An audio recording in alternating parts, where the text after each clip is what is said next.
Bueno, non, hemen zaudeten hori eta pantailan bestaldean zaudeten hori.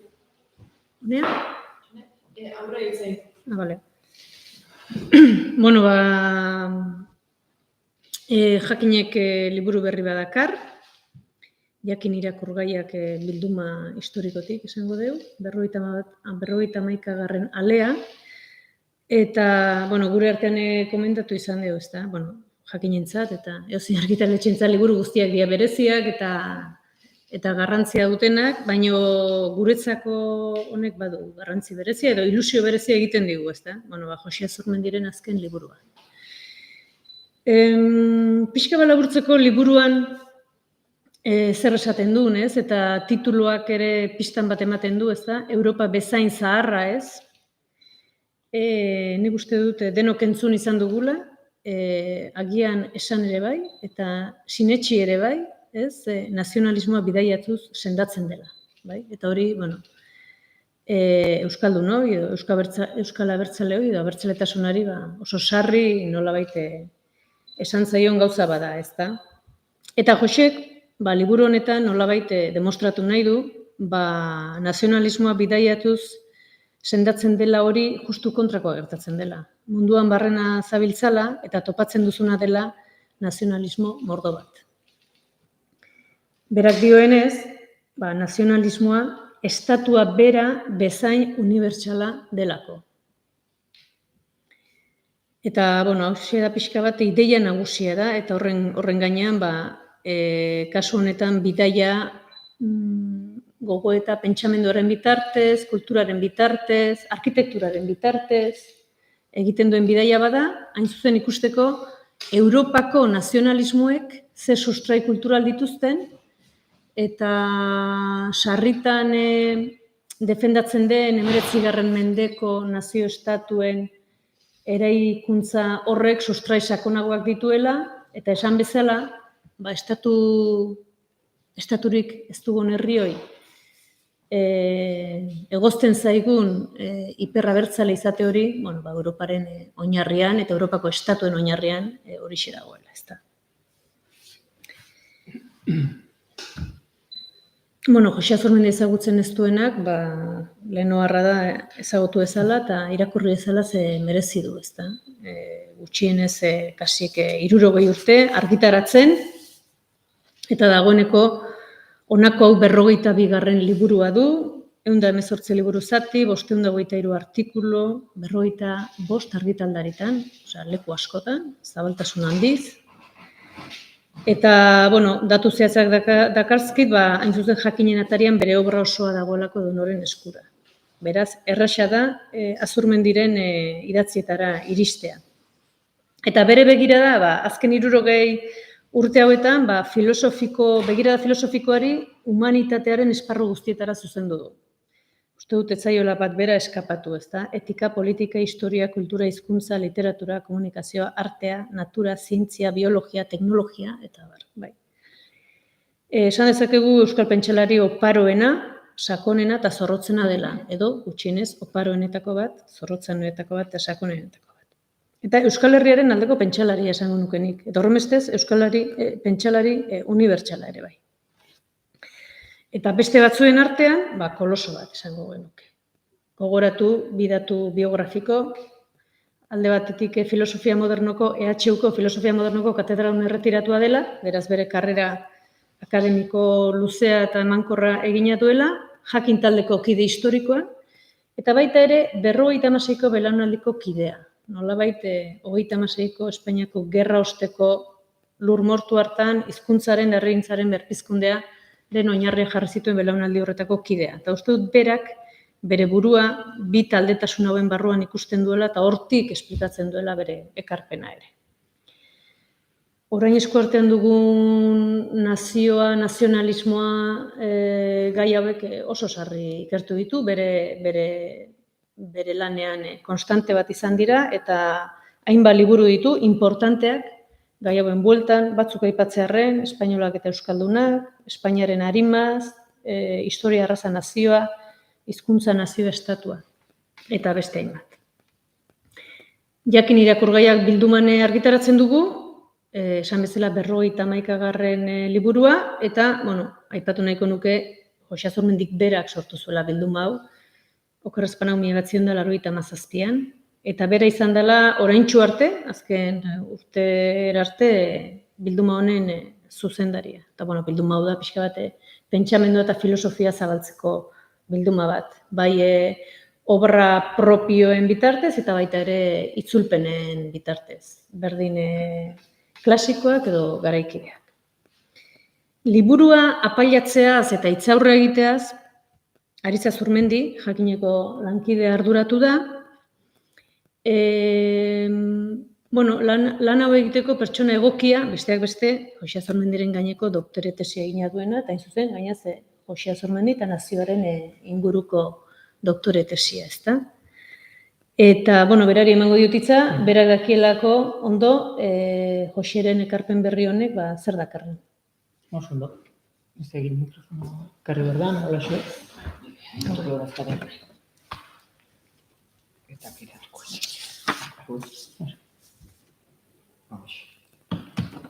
Vale, oso ondo. Esan bezala, Loreak, esan du liburuak bazula lan pixkat apailatzen, edo.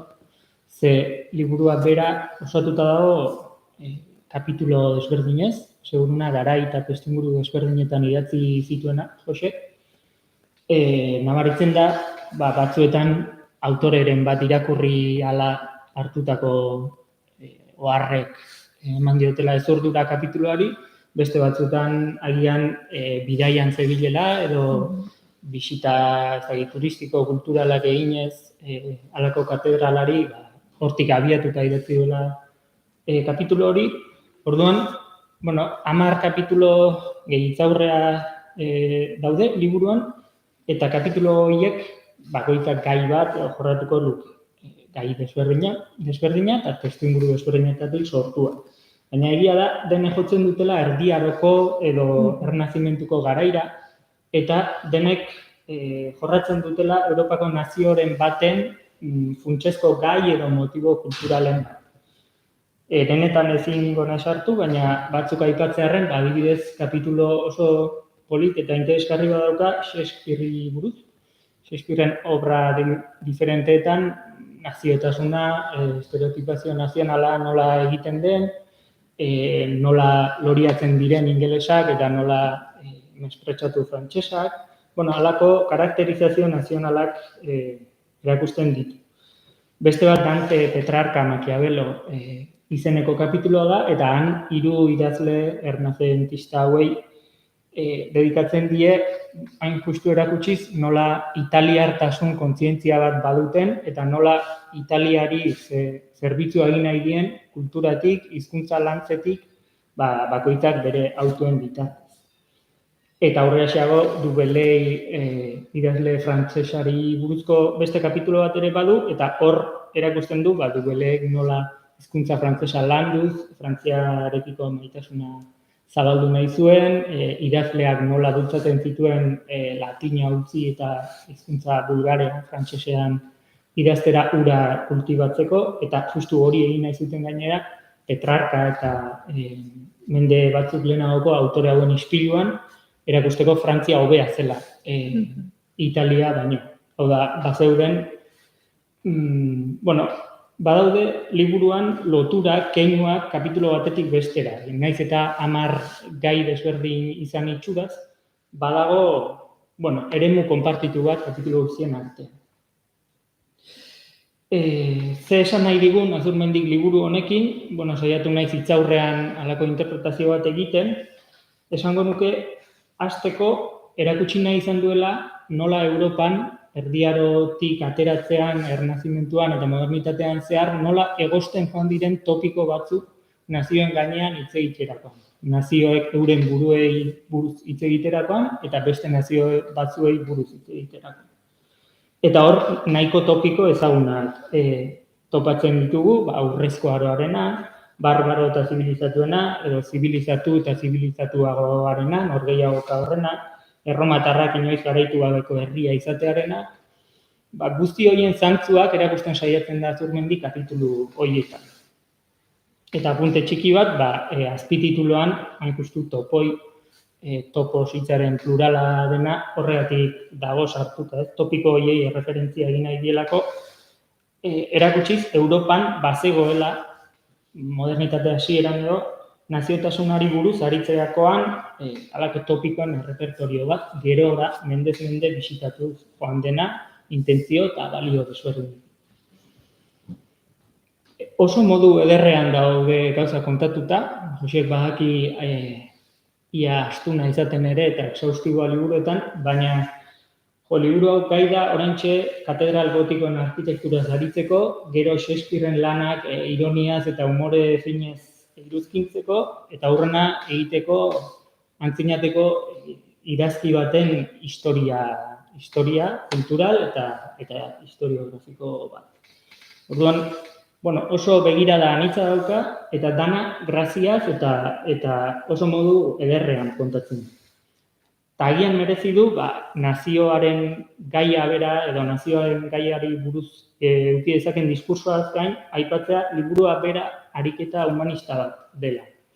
Jorratzen dituen gai askorengatik, daukan ezagutza klasikoagatik, eta nola jazten zaituen kontuan hartuta liburua irakurri ahala, esan daiteke, ariketa humanista bat dela, gaur egun humanismoak edo humanitateek duten leku bazterreko horri kontrari nahiko lioke. Gero, liburua Joseren obran kokatzen hasi ezkero, esan dudana, ez da agian beste batzuetan egin izan duen bezain irakurketa exhaustiboa, Volksgeist edo Renanen liburu lodikote hoiek, baino nik gehiago hartzen diot espainolak eta euskaldunaken traza, adibidez, kapitulo motxak, gaia ere antzekoa, idazkera nahiko jostaria, bizia. Hortaz, zentzu horretan espainolak eta euskaldunaken zentzuan topatuko ditugu azterketa kulturalak, lehenik eta behin erakusteko naziotasunaren fenomenoari buruz ze agerpen egon diren kultura errenazentistan edo, eta bide batez, gogoeta horien bitartez, gaur egungoa ere gogoetatzeko gakoak emateko. Nik uste dut joku hori nahiko bistakoa dela. Jose duela 5 mendeko gauzei buruz ari da, baina ari zaizu esaten, hau aspalditik datorren zerbait da, eta horrexegatik gaur egun ere badu bere relevantzia, aldaketak aldaketa eta matizak matiz. Eta hor badago autu bat, nazioari eta nazionalismoari buruz hitz egiterakoan, ez murriztekoak nazio ideia edo 19. mendeko estatu nazioaren forma konkretu. Hemengo akademian eta Espainian nahiko dogma zurruna da hori, edo izan da edo, egia da nazioartean beste esparru batzuetara, ikerketa kulturaletara edo historiara berara zabaltzen baduzu markoa, Joseren ikuspegia arruntagoa izan daiteke. Baina hemen, esan bezala, dogma nahiko estua izan da hori, eta nik uste Josek erakutsi nahi duela, dogma hori pixka lasaitu ezkero, ikusten dela beste jarraitasun batzuk, diferentziak hautemateko ere beste begira daukazula, ikusiz erdiaroan nola irudikatzen zuten euren burua literaturan talde batzuk, edo komunitate kultural batzuk, nazio batzuk, 19. mendean nola, gaur egun nola, segida horri begiratzeko proposamena ikusten dut liburua. Eta ikustu hori baliagarria da, ez iragana berrinterpretatzeko bakarrik, baita etorkizunera begiratzeko ere, zeren guk nazioak lotzen baditugu modernitatearekin eta 19. mendeko testuinguru jakin horrekin bakarrik, nahiko kamuts gelditzen zaigu tresneria gaur egungoa aztertzeko. Aldiz, ikuspegi zabalago horrekin jokatzen badugu, errazago antzeman ditzazkegu, ze lotura egon diren, hizkuntzak beti izan duela pisuren bat, imaginazio kultural horretan, botere harremanak beti egon direla idazleak idazten jartzen direnean, gogoeta egiten jartzen direnean komunitateaz. Esan nahi dut, jarraitutasun horiek eta etenak ere, edo aldaketak ere, identifikatzeko ikuspegi zabaldo interesgarria dela. Eta batez ere interesgarria da ikustea nola gogoeta hauek eskura datozen modernitate eta globalizazio osteko garai honetan ere. Hau da, kontutan hartzen badugu kontua modernitatea baina lehenagotik datorrela, modernitatean forma konkretu batzuk hartu dituela, ondorioa da modernitate ostean ere beste forma batzuk hartu eta bilatu beharko zaizkiola. Eta nik uste dut, Jose, horretarako tresnak eman nahian ari dela. Liburuaren intrahistoria pixkat egiteko, originala bidaltzearekin batera Josek esan zigun, ez dakit gaur egun gai hauek interesatuko diren, topatu dituelako, ari hasi denean bere obra lehendik idatzi eta argitaratu bezuzkan gauzak begiratzen, zalantza sartu zitzaiolako ia gai hauek Shakespeare, Tazito eta germanismoa edo dena delakoak interesatzen ote ziren. Eta nik baietz esan nion, begiratu aurretik, eta gero begiratzen jarri nintzenean, halako gauza bitxia gertatu ziren. Adibidez, Tazito eta germanismoaz kapitulo bat dauka, eta Netflixen Barbarians serie bat dago, justu mito, motibo kultural, gai horri buruz. 3. denboraldian uste dut, guain dela 4-5 urte argitaratu zen lehenengoz. Shakespeare buruz ari dela, King Henry bosgarrena obra aski xehetzen du, eta obra hori oinarri hartuta The King pelikula dago Netflixen baita ere, 2021an, 19an argitaratu zen. Eta Joana d'Arc ere tratatzen du Josek, eta Joana d'Arci buruzko 2 pelikula daude, Bruno Dumontek eginak, 2017an bata eta 2019an beste. Hau da, ematen du, Azurmendik gogoan zeuzkan irakurketa gai hauei buruzko kezkak, gaur egun ere bisitatzen direla. Hau da, topiko hauek nahiko bizirik daudela. Eta ziur aski, azken 3-5 urteetako itzulera hau ez dela hutsetik jaiotzen. Globalizazioaren hilkanpaia gentzun ala, komunitateak, zapalduak eta zapaltzaileak eurak ere ari direla pentsatzen zer da gu egiten gaituen hori, ze jarri hartu behar dugu gu egin izan gaituen narratiba, kontakizun, topiko nazional horiei buruz. Eta hor oso eskura dator liburu hau, erakusten duelako garai batean ere topiko horiek ze funtzio izan duten nazio ezberdinen arteko harremanak antolatzerakoan edo historia nazionalak kontatzerakoan. Hau da, nola baliatu izan diren auzo herriei barbaro deitzeko topiko hauek norbera goititu alizateko, eta hor akordatzen nahi Josep Borrellek nola esan zuen Europa jardin badela eta inbaditu egin nahi dutela. Topiko hauek belarre jarrizkero nahiko errez entzuten dira.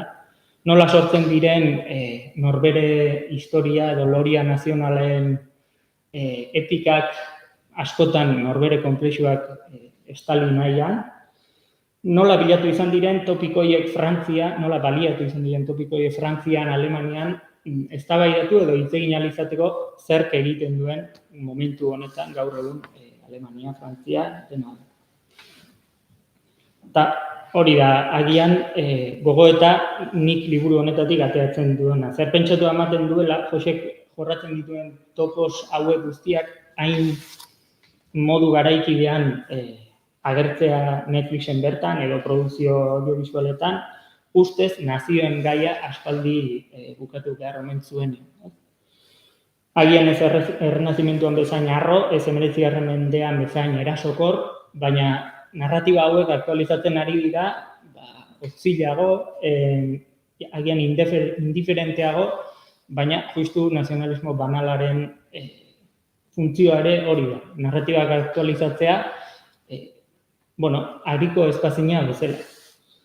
Orduan, egoera interesgarria da, ikuspuntu honetatik begiratuta, eta nik uste Azurmendiren lanak ematen dituela tresna batzuk egoera hori, hau da ez iragana bakarrik, baizik eta globalizazio osteko krisi egoera hau irakurri ahal izateko. Hoi duen eran Azurmendik ez du ondorio borobilik ateratzen, baina pentsagai asko eman bai. Eta batez ere erakusten du auzi horiek ez direla gureak bakarrik, naiz eta herri zapalduek izan ditzaketen berezitasun edo kondizionamentu batzuk, eta ez da iraganeko kontuak ere. Orduan, igual, tituluari referentzia eginez, esan beharko dugu Europa bezain zaharrak direla, eta horrexegatik gaudela bizi-bizirik gaur egun krisian dagoen Europa honetan.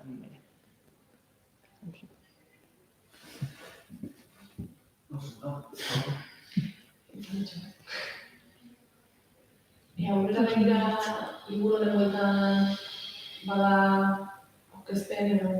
Bai, bueno, igual, interesant, Durango ingo deu solasaldi bat liburu aitzaki hartuta, orduan, liburu beha aurkezteaz gainera nahi izan deu, Aritzek esan duen bezala, Jose iragana zaida, baina gaur eguna zaida, eta aprobetxatu nahi deu, bai gai hauek eta baita ere, Joseren ekarpena, filosofo gazten eskutik ateratzea. Orduan, bueno, Mikel Urdangarin,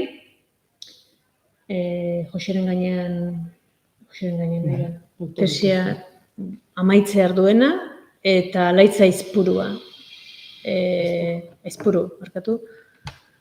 Bueno, Jose eta bere belaunaldia, Txiardegi eta ben gainean asko ikertu duena. Eta orduan, bi horiek nolabait nahi dugu baita ere, agertu, bueno, Joseren ekarpena, gaur egun zertarako balio digu, zer pentsatzeko, edo zer pentsarazten die, pentsalari gazte.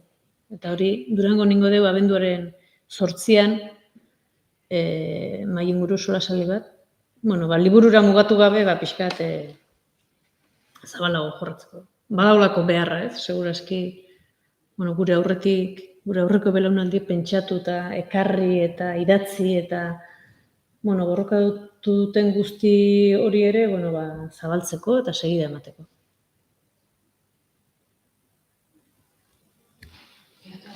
Olantxik.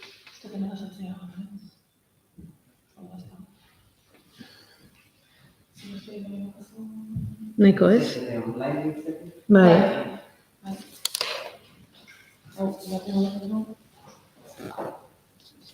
Bueno, pues ya está.